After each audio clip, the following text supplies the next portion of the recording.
há um crescimento nas cidades desenfreadas e muitas vezes desordenadas. O planejamento urbano é a essência para que possamos ter cidades mais justas e, claro, a mobilidade urbana, a questão da acessibilidade, todos os elementos se integrem.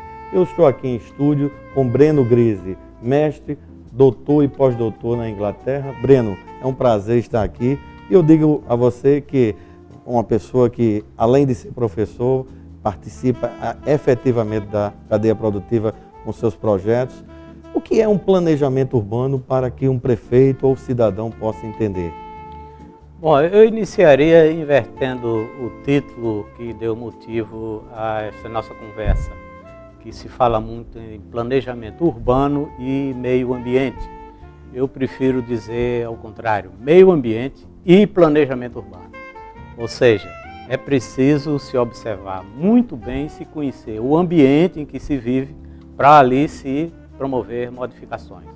Então, o planejamento urbano, eu cito a Carta dos Andes, que foi gerada de um encontro de técnicos e funcionários que trabalham com planejamento urbano na Colômbia em 1958, em que se fala que o planejamento urbano é um método de aplicação que deve se levar em consideração a época e o lugar onde ele vai ser executado, de maneira racional, levando-se em consideração algo muito importante que é o preventivo, ou seja, você prevê consequências posteriores daquelas suas ações. Ô Breno, me diga uma coisa, existem áreas adensadas, povoadas, o planejamento urbano, ele também ocupa esse espaço já nessas áreas que a infraestrutura básica às vezes falta ou às vezes está precária?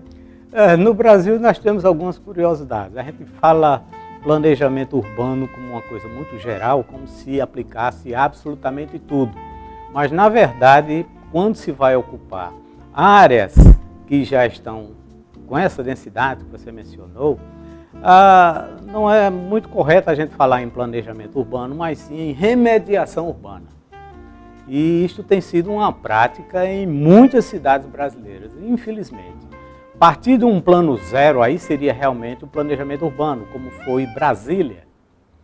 Como foi, de uma certa maneira, Curitiba, que se antecipaçou bastante no tempo, e no começo da década de 70, 1972, por aí, com Jaime Lerner, foi feita uma modificação radical na cidade, que hoje é um modelo mundial, em muitos sentidos.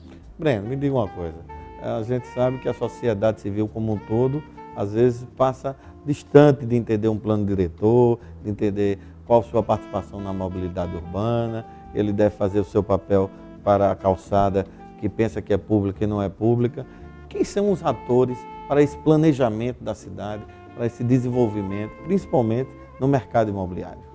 Olha, o planejamento urbano, ele parte de um princípio que, se não for obedecido, provavelmente nós teremos repercussões negativas mais adiante, que é feito a partir de uma equipe multidisciplinar.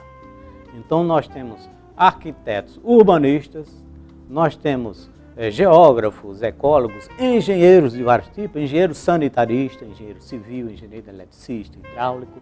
Nós temos também sociólogos, economistas, é necessário turismólogos. Então você está vendo que é uma equipe multidisciplinar que tem que atender a todas as possibilidades de uma transformação que vai ser desfrutada por uma sociedade ao longo de um tempo que não se conhece. Você acha então necessário...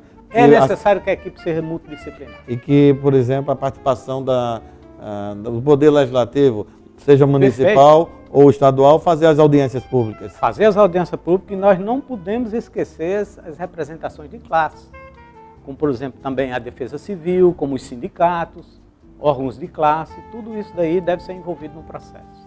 A gente sabe que a gente não vai encontrar nunca áreas planas, vai encontrar áreas inadequadas, vai encontrar locais que são acidentados. A gente tem o exemplo, por exemplo, de Minas Gerais, que você parece que está subindo e descendo ladeira. E o planejamento urbano encontra dificuldade em você conseguir adequar a situação ao caso concreto. Você vai construir um prédio, você vai construir uma rua, os logradouros, a questão, né, das praças. Como funciona nessas áreas inadequadas? Isso é extremamente difícil porque a demanda com o crescimento populacional é muito grande e daí nós estamos continuamente ocupando áreas indevidas. Nós nos aproximamos dos taludes, né, ou barrancos, por cima e por baixo, nós nos aproximamos de margens de rios e ainda com algumas conotações que eu classifico de perigosas, que é o fato de que modificações propostas no Código Florestal Brasileiro vai proporcionar a ocupação de mais espaços indevidos, como por exemplo, margens ribeirinhas, encostas e topos de morros. Isso é extremamente perigoso em termos de riscos ambientais. Ô Breno, me diga uma coisa. A gente sabe que tem a Lei 6766 que trata sobre a legislação federal que faz com que você abra um loteamento e reserve um 30% a 35% para equipamentos comunitários, praças, etc. Me diga uma coisa, e a infraestrutura? É necessária ter a infraestrutura básica, pelo menos, para que você possa iniciar esse planejamento? Perfeitamente. Se nós não atendermos a essa necessidade de infraestrutura, toda obra vai ser onerosa, porque se mais adiante se decidir que é necessário fazer, por exemplo, um esgotamento sanitário numa área que já foi calçada, isso é extremamente oneroso. Então, o planejamento urbano requer isso, todos esses aspectos de infraestrutura. É muito comum a gente ver propaganda dos alguns agentes imobiliários, ele oferecer seus produtos, né, digamos assim, conjuntos habitacionais, etc. Tal, em locais que já tem água e luz. No entanto, são raros aqueles que falam que tem água, luz, tem as vias públicas devidamente calçadas e esgotamento sanitário. Uma coisa, você acompanhou aí os últimos acontecimentos no Rio de Janeiro, com a queda de um prédio de 20 andares e, claro, mais 2 prédios de menores portes, e foi um transtorno. E o IPHAN, aqui na Paraíba, disse que existe 100 imóveis aqui em João Pessoa que estão perto de chegar ao que aconteceu no Rio. É falta de planejamento urbano? Certamente. Nós estamos em épocas diferentes, né? Eu vou começar pelo exemplo aí do Rio de Janeiro recente. Um prédio de 70 anos já em que ele foi construído e numa área que antigamente era uma lagoa, um alagadiço, era um terreno de pouca sustentabilidade. A gente parte do princípio de que tais prédios, principalmente esses mais antigos, né, provavelmente o IPHAN vai fazer isso, requer um cuidado muito especial, porque qualquer pequena modificação que você vai fazer, que toque na estrutura, poderá ocorrer uma tragédia. Me diga uma coisa, a gente sabe muito bem que existem muitos profissionais competentes. A gente sabe que as gestões, antes de assumir, na época de campanha, ela faz uma propaganda dizendo que vai fazer aquilo, apresenta um maravilhoso plano de governo e muitas vezes, quando a gente vai ver, não é nada daquilo, muitos dizem que é uma fraude eleitoral. Eu lhe digo, João Pessoa, vamos se basear, nós temos 223 municípios na Paraíba. João Pessoa, quais os principais ou alguns itens que você possa pontuar como técnico que João Pessoa padece desses problemas de planejamento? Se fôssemos numerar todos, mesmo aquele que a gente dizia que seriam os principais, iríamos tomar bastante tempo. Eu vou dar um exemplo, que é a questão do Rio Jaguaribe. Nós devíamos nos orgulharmos de que é um rio que passa por dentro da cidade, por mais de uma dezena de bairros, e isso deveria ser motivo de orgulho e de cuidado especial com este rio. No entanto, ele é um problema para a nossa cidade, porque nós não sabemos praticar realmente gestão ambiental diante de uma complexidade dessa, que é o Rio Jaguaribe. Então nós temos pequenos exemplos, a comunidade São José, nós temos o Saturnino de Brito, nós temos algumas dessas comunidades que requerem cuidados especiais, principalmente porque são aquelas que oferecem maiores riscos ambientais. Breno, o governo Dilma, agora, antes do governo Lula, e com certeza nós fomos contemplados agora com Aguinaldo Ribeiro, deputado federal do PP, ministro das cidades.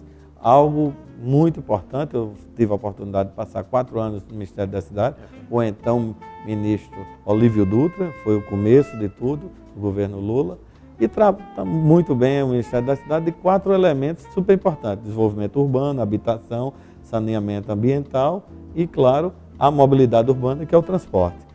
O que é que você acha e o que é que você espera desse novo desafio de um paraibano que nos orgulha, mas que vai enfrentar pela frente muitos desafios? Nós precisamos ter cuidado para depois não sermos taxados como que beneficiados, especialmente porque o ministro é das nossas origens, né?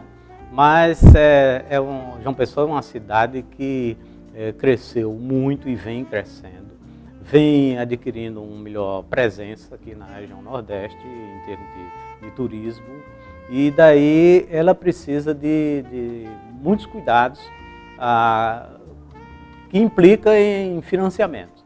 O que assusta talvez um pouco, a mim particularmente, é o fato de que nós vivemos num mundo do automóvel.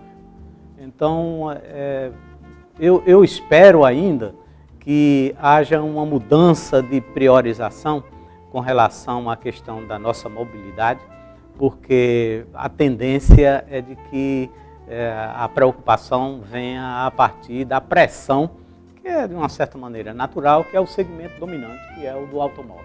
Breno, É preciso ter coragem para priorizar o transporte público. E eu só, a título de sugestão, vamos trazer você aqui na próxima vez, no próximo convite, para falar de um tema muito palpitante, e a gente deixa para a próxima entrevista, que agora, no 3 de janeiro, a nova lei de mobilidade urbana, que realmente veio a tempo, ela só vai entrar em vigor daqui a 100 dias, e, claro, vai mudar muitos aspectos da cidade e vai ter muitos debates. Vamos deixar isso para a sua próxima entrevista. É uma honra ter você aqui no Master Imóveis. Gostaria que você, que é um grande contribuidor do desenvolvimento do Brasil e em particular da Paraíba, desse o seu blog e ficasse para os nossos telespectadores com suas considerações finais.